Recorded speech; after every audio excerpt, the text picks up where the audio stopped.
사랑의 하나님, 감사합니다. 오늘도 우리 하나님의 말씀을 읽고 또 우리 일상 가운데 그 말씀의 힘과 능력으로 살아가기를 소망하는 주의 백성들이 하나님 또 사모하며 주님을 바라봅니다. 하나님 그의 모든 영혼들, 그 모든 주님의 자녀들에게 필요한 말씀들을 주시옵고 이 귀한 메시지들이 또 한 문장 한 절 한 절 읽어 내려갈 때마다 필요한 말씀이 있는 줄 압니다. 모두에게 필요한 말씀을 다 아시는 전지전능하신 하나님, 오늘도 우리에게 알려주시고 또 우리에게 성령을 통하여 조명하여 주실 때에 그 밝히 보여주시는 말씀대로 따라 순종하며 준행하는 삶 살게 하여 주시옵소서. 감사드리며 살아계신 예수 그리스도의 이름으로 기도합니다. 아멘. 자, 여러분 반갑습니다. 이제 오늘 또 창세기 29장 또 31장 석장의 말씀을 읽도록 하겠습니다. 이제 어제 우리 야곱의 이야기를 이제 말씀을 함께 나누었고요. 계속되는 야곱의 일생을 다루고 있는 장면이 되겠습니다. 어제 이제 복에 대한 이야기들을 강조해서 말씀을 드렸고, 이제 야곱이 마지막 베델에서의 하나님을 만나고 그곳에서 하나님의 동행하심을 약속받고 또 그것을 하나님의 집이라 일컬으며 하나님 앞에 서원하는 굉장한 믿음의 선포를 하였고 또 엄청난 하나님과의 만남의 경험을 누렸습니다. 그러면서 이제 29장에 와서는 조금은 야곱의 다른 모습을 보게 돼요. 베델에서 하나님을 만난 야곱치고는 조금 자기 힘으로 살아가는 듯한 모습들을 여러분 아마 29장 읽으시면서 느끼시게 될 겁니다. 이제 야곱이 여인을 만나는 장면, 또 자신이 원하는 여인과 결혼하기 위해서 최선을 다해서 살아가죠. 물론 사랑하는 여인 또 사랑하는 사람을 쟁취하기 위해서 최선을 다해야 되겠죠.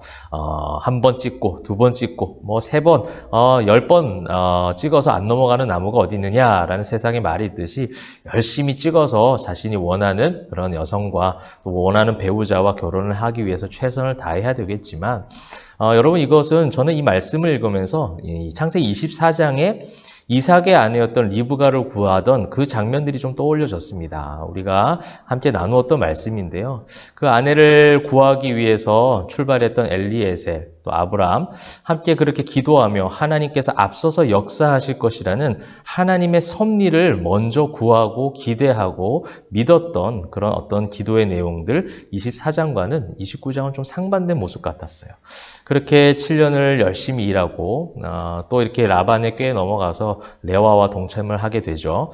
그러고 나서 또 7년을 일하고 그렇게 열심히 자기의 힘을 의지해서 물론 그러한 상황과 환경 가운데 놓여지게 되었죠. 그게 어떻게 보면 야곱이 자신이 꾀를 부리고 계속 간교한 술책을 통하여 얻어진 삶의 결과이기도 합니다. 그런데 이제 이것이 어떻게 보면 하나님의 복을 누리는 성도들의 삶의 모습이기도 한 것 같아요. 하나님을 믿었고 하나님을 믿는 복된 성도의 삶을 살아가지만 결국 또다시 돌아서서 일상 가운데 들어가면 나의 힘이 들어간다는 거예요. 나의 최선이 들어간다는 겁니다. 여러분 최선을 다한다. 너무나도 귀한 이야기고요. 또 필요합니다. 여러분 주의 백성들은 맡겨진 일들이 최선을 다하는 거예요. 그것이 하나님의 자녀들이 세상 가운데 빛과 소금의 역할을 감당하는 모습입니다. 정직하게 최선을 다해서 의로운 모습으로 솔선수범해서 자기의 맡겨진 일들을 세상 사람들에게 보여주는 그런 책임을 반드시 감당해야 합니다. 그러나 우리 인생 가운데는 인간의 최선으로 다할 수 없는 것들이 너무나도 많이 있습니다. 또한 인간의 최선을 다하면 다할수록 지치고 소진되게 만들고 잘못된 결과와 열매들을 자꾸만 차지하려고 하는 욕심들을 일어나게 만드는 그런 어떤 약점이 있기도 하죠. 예전에 제가 노아 이야기를 할 때 준행하는 것이 무엇인가에 대해서 잠시 나눈 적이 있습니다. 준행하는 것은 do best가 아니에요. 열심히 최선을 다해서 배를 만들어라는 것이 아니라 오늘 주어진 일들을 그냥 감당하는 것. 그리고 하나님의 도우심을 구하고 하나님의 섭리 가운데 나의 유약함을 인정하고 나의 최선이 하나님의 그 어떤 것과도 비교할 수 없는 약함을 하나님 앞에 기도하면서 말씀으로 나아가는 그 인생, 그것이 바로 준행하는 삶이에요. 최선을 다해서 교회를 다니고 최선을 다해서 봉사하고 나의 모든 것을 들여서 헌금하고 헌신하는 것이 최선을 다하는 그런 인간의 잘못된 어떤 성경적 관점이 이 사단의 유혹 가운데 있는 것을 보게 될 될 때 야곱의 인생이 그런 것을 우리가 보게 된다는 거예요.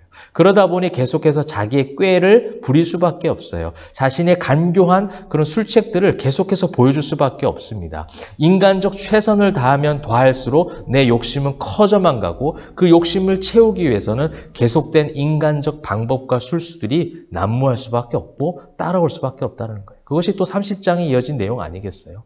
그래서 라반의 집에 있는 동안 계속해서 그는 그러한 경험들을 하게 되는 거예요. 인간적 최선, 인간적 열심, 인간적인 실력과 경험들을 쌓으면 쌓을수록 또 그것을 계속해서 확장해서 누리면 누릴수록 계속된 공허함과 계속된 잘못된 방향의 길로 가는 것을 그는 경험을 하게 되는 거예요.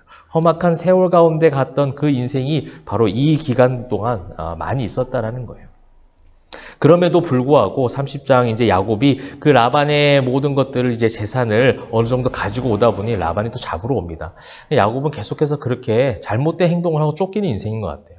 그래서 이제 그런 어떤 위기 가운데 있을 때 중요한 것은 무엇이냐면 그 인간의 유약한 최선, 그것이 나의 지식과 경험과 나의 최선이면 이 땅을 살아갈 충분한 힘이 될 줄 알고 달려왔지만 결국은 무엇이 늘 함께하고 있었다라는 거예요. 하나님의 역사하심이 계속 되었다라는 거예요. 29장에도 하나님의 함께하심이 동행했고 그 베델의 언약을 하나님께서 지키시는 거예요. 나의 어떠함 때문이 아니라 나의 어떠한 행동 때문에 그 여하에 따라서 바뀌는 것이 아니라 하나님의 언약의 말씀은 변개함이 없으세요. 변치 아니하시고 30장에서도 그의 간교한 그 술책 가운데서도 하나님은 그를 축복하시고 그를 인도해 가십니다. 여러분 왜라고 질문할 수 있을 것 같아요. 왜 그런 야곱에게 하나님은 그렇게 하십니까? 라고 질문할 때 그것을 나에게 적용시켜 보십시오. 그렇다면 나에게는 왜 이런 은혜를 주셨는가? 여러분 그러면 그렇게 어렵지 않은 답이 나올 것 같아요. 은혜라는 거예요. 그것이 뭡니까? 어제 고백했던 참된 복이라는 겁니다. 하나님이 우리에게 주신 복, 우리가 도저히 알 수 없는, 계산할 수 없는, 측량할 수 없는 엄청난 복이 나의 인간의 지식과 나의 인간의 모든 최선의 유약함에도 불구하고 하나님께서 나와 함께 하셨다라는 것이 30장까지 이어지는 말씀이라고 할 수 있겠습니다. 우리가 이제 제가 이제 이 매일의 묵상을 하면서도 이 석장의 말씀 이제 100일 바이블 투어보다 훨씬 분량이 적어져서 이제 묵상하는데 훨씬 더 조금 이렇게 범위가 좁아지기 때문에 쉬워질 줄 알았는데요. 이 석장의 짧은 말씀 속에서도 얼마나 주시는 메시지가 많은지 정말 많은 은혜를 누리고 있습니다. 제가 이렇게 짧은 시간 가운데 여러분들과 나누었던 이 김성천 목사의 관점보다 훨씬 더 넓으신 하나님의 메시지가 아마 여러분들 성도님들의 삶 가운데 또 각자에 주신 메시지가 있을 것 같아요. 저는 늘 그것이 좀 궁금합니다. 우리 성도님들에게는 어떠한 모습으로 하나님께서 이 말씀을 같이 읽었으나 어떤 말씀을 주셨을까 참 궁금한 면이 있는데요. 하나님의 높으신 섭리를 제가 기도하고 있습니다. 사랑하는 주의 백성들 여러분들에게 다 맞는 하나님의 메시지들이 임하기를, 필요한 하나님의 말씀을 통해서 힘을 얻기를 그렇게 기도하고 있으니까요. 사랑하는 우리 포에마교회 성도님들, 또 이 영상을 시청하는 모든 우리 각지에 흩어져 있는 주의 백성들, 각자의 위치에서 그 말씀의 힘과 능력으로 승리하시면 좋겠어요. 나의 지식과 나의 경험, 나의 최선, 물론 그것도 하나님께서 주신 복의 한 부분인 것 같아요. 복에 포함된 부분이긴 하지만 그것으로는 불가능합니다. 그것으로는 약해요. 하나님을 의지하시기 바랍니다. 하나님의 은혜를 간구하시기 바랍니다. 아니 더 나아가서 하나님께서 함께하고 계심을 꼭 보시길 바랍니다. 우리가 어떻게 생각하고 어떻게 말하고 행동하든지 하나님은 우리와 계속해서 동행하고 계세요. 그것이 야곱에게 임했던 베델의 언약이고 오늘 저와 여러분들에게 임하는 베델의 하나님께서 우리 각자에게 주신 언약인 줄 믿으시기를 바랍니다. 하나님의 놀라우신 은혜와 섭리로 오늘도 그 말씀의 힘과 능력으로 나의 힘이 아닌 하나님이 주신 복, 하나님의 능력으로 승리하시는 저와 여러분 되시기를 주님의 이름으로 축원합니다. 기도하겠습니다. 사랑과 은혜가 풍성하신 하나님 감사합니다. 오늘도 하나님 주신 복락, 하나님께서 주신 은혜, 힘과 능력으로 나아가기를 소망합니다. 나의 손, 나의 힘, 나의 최선을 의지하는 것이 아니라 하나님을 의지하고 나아갈 때에 동행하신 하나님을 경험하는 참된 복된 인생 다 될 수 있도록 우리 포에마교회 성도님들, 우리 이 영상을 시청하는 주의 모든 백성들 다 될 수 있도록 축복하여 주시옵소서. 감사드리며 살아계신 예수 그리스도의 이름으로 기도합니다. 아멘.